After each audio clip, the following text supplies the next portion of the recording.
How y'all doing? Today I want to talk to you all about the 13 colonies before they became the United States of America and what they was and what they represent before they became their own sovereign government. So wait a couple of minutes, get a couple of people to come in. And once again,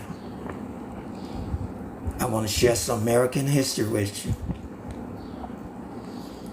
And I want to talk to y'all about the 13 colonies, what they was and represented before they came United States of America.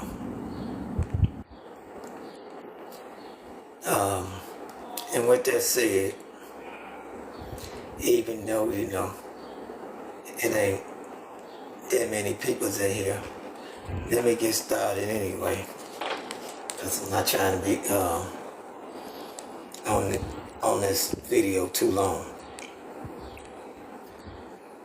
So, before becoming the United States, the 13 British colonies were collectively known as United Colonies. The American colonies representing the United States rejected the British rules when they adopted the Declaration of Independence July 4th, 1776. This signified their official break from Great Britain. So what they're really saying is that the 13 colonies pledged to the crown, which means that they was under the British ruling, right? So if the 13 colony was under the British ruling, it had to be a reason why they separate and how they became the United States. And I'm going to tell you that. The reason why the 13 British colonies is no longer under the British crown, right, is because during the war, the British forced taxation on the peoples to help pay for the war. And the 13 colonies, British colonies, didn't agree. They didn't feel it was right. So they went against the crown. And that's when they adopted the Declaration of Independence, July 4th, 1776. But as you would know, right, when it comes to money and power and control, right, it comes with consequences. So by them rebelling against the crown, Great Britain took the 13 colonies to war.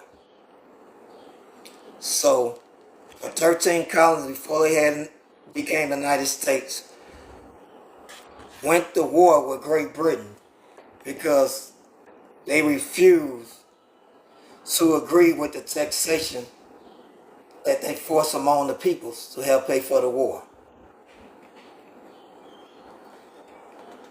The war started in 1775 and it lasted all the way up to 1783. They fought that long for their sovereignty and their independence.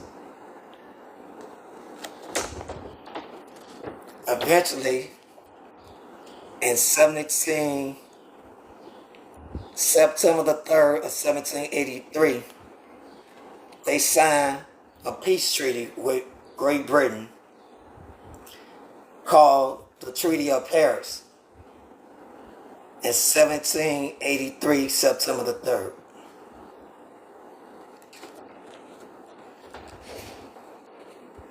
Okay, between American colonies and Great Britain, it ended American Revolution and firmly recognized the United States as an independent nation. That's how United States, that's how the 13 British colonies became the United States. Let's picture that. That all this would have been Great Britain, right? And we would have been up under the crown, right? So, not only that, in 1812, Great Britain tried to reclaim the territory, right? And they went to war with United States again, right? In spite of the treaty. In 1812, they invaded Washington, D.C. and nearly burnt down the White House. Somehow, somewhere, I guess by the grace of God, the United States was able to overcome and maintain their territory and their sovereignty. Now, in spite of that, I'm gonna share with y'all the laws and the rules of Great Britain under the crown and the monarch, right? And the parliaments, they rules, they laws, and I'm gonna let y'all know the difference in the Declaration of Independence in the United States, the difference. And at the end, I want y'all to actually tell me y'all opinion, because this is crazy. Okay, England and Great Britain and American two district systems and laws and courts, each having a peculiar and particular applications and jurisdiction. Great Britain is a jurisdiction in which individual does not have any rights, and United States of America, in which the individual can be subjected only if he volunteer give inform to consent. That's the difference, right? One is common law, right? When you must consent and be tried by a jury of your peers, and it must be facts presented, right? And as well as evidence. And the other one is there's no facts, right? Or no law. What they call the law is equity, right? And equity is just dealing with fines and taxes and things like that that they forcing on the people, right? So in equity there's no jury trial. The power of the common law, juries to hear and decide the question of both law and facts are exercised by the Chancellor when it comes to Great Britain, right? And equity law, or when it comes to common law, right? United States, the Bill of Rights, right? It comes down to law and facts, right? And consent. So, however, there may be advisory of juries to advise the Chancellor of certain facts, but they are not permitted to hear or argue regarding these laws. Now, so in other words, it don't matter what kind of facts they got or what kind of evidence they got. If you was in Great Britain or you was under the crown, right? It's irrelevant. You're not allowed to argue it because you don't have no rights. So in the difference, the United States, you able to have a peers of your jury to argue the facts, right? And the evidence, because that's what common law is. So the controversy decided by the chancellor, who besides being the chief prosecutor of the inquisitor, as you will call it, speaking for the Great Britain courts, right? England courts, right? This is what they face. So it's you can go to any source, they can go to any source they choose to his own conscience to prove or justify his decision in equity. Parties do not have any rights. The Constitution is stated by the Chancellor to be frivolous in so-called rights, and of course are actually privileged granted by the chancellors, which he can take away. So what they saying, the reason why, because England's and Great Britain's, they deal with equity, the law of equity, right? So they don't have no rights. What they call rights is privilege. Equity, the law of equity, right? So they don't have no rights. What they call rights is privilege. And the reason why they call the rights privilege is because they peoples are not citizens, right? They peoples are subject, right? So they peoples belongs, the peoples in the peoples pledges to the crown. So therefore they don't have no rights. And see, in America, under the Bill of Rights, right, and common law, the peoples are citizens, and they have a Bill of Rights, and they have the rights to argue their case, argue the facts, right, and to actually be tried by law, right, and not equity. That's the difference, right? One is sovereign, and you can say and one is considered like slaves. Because if you're a subject, right, that means you're not in ownership of yourself, right? Somebody else control you, your body, and your property. You are their property. So anybody that's under the crown, right, under the rules or laws of England, right, are the property of the crown. So they don't have a right. So what they call rights are actually privileged. And that's why they take them as wills. So with that said, the reason why So with that said, the reason why I read y'all that, because that's what the 13 British colonies fought so hard for not to become, to separate themselves from, right? When they adopted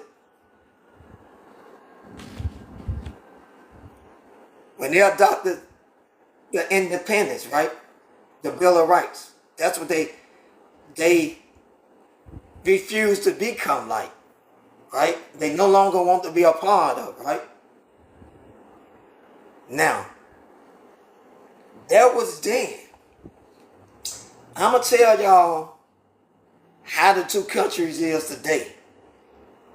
And I want y'all to tell me, is it any difference?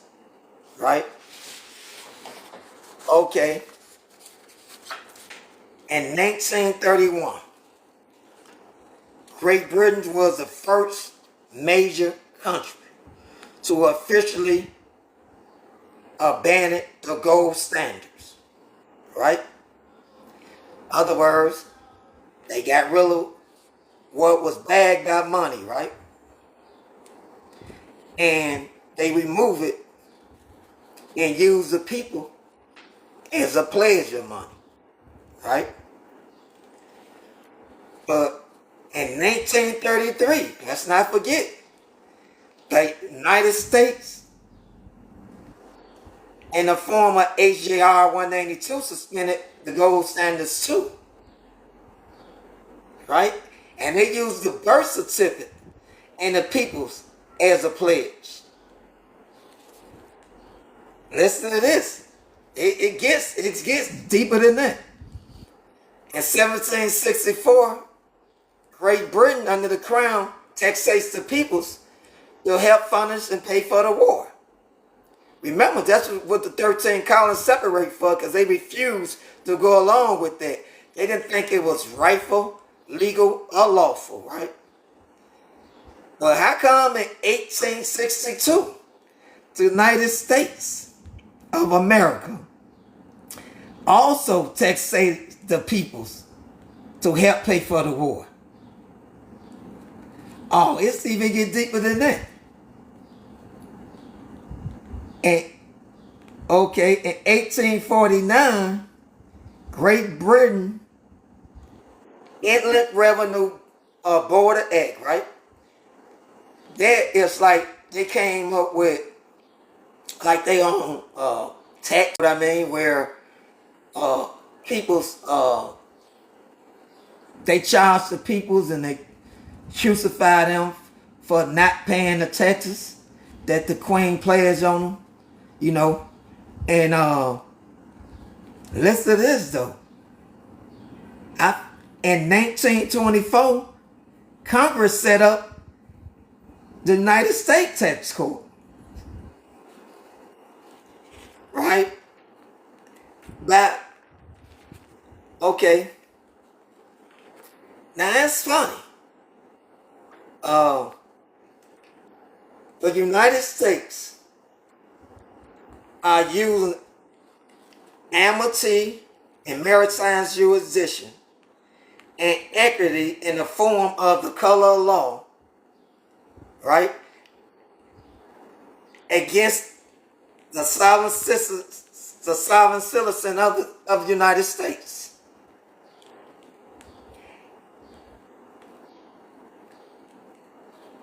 In the form of color law as a bill of retainder. For example, tax court and traffic court, right? The bill of retainment simply means legislated acts without jurisdiction trial that's forced on the peoples where there is no laws, no rights, no trials, corpus delicti, no proof for injury, no injury party,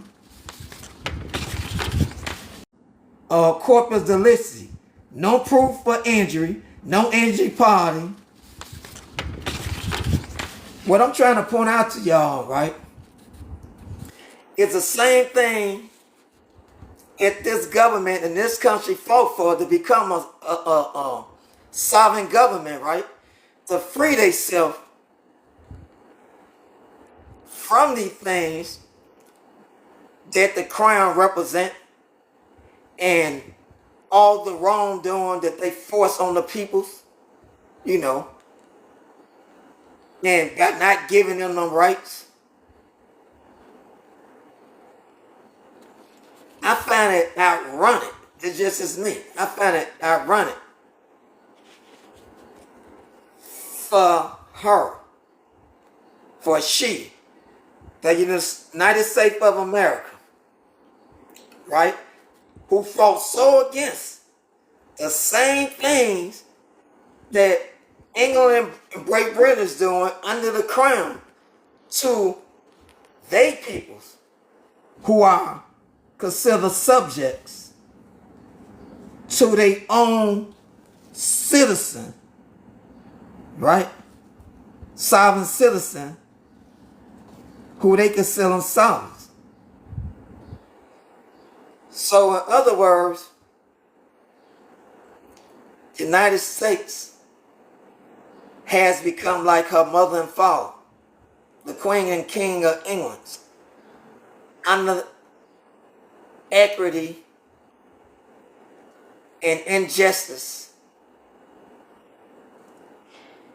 enforcing maritime equity jurisdiction in the common law courtrooms, and using it against the sovereign citizens of the United States, just as they doing over there in Britain, just as the King and Queen of England is doing in Britain. So the one thing they fought so hard to separate themselves from, they are slowly becoming.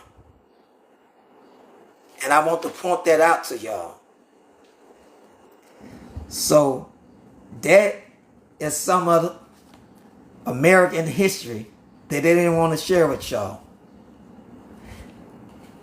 And I thought I'd share that with y'all, as I always say, to keep your mind sharp, right? To keep you thinking, to get you out of the box.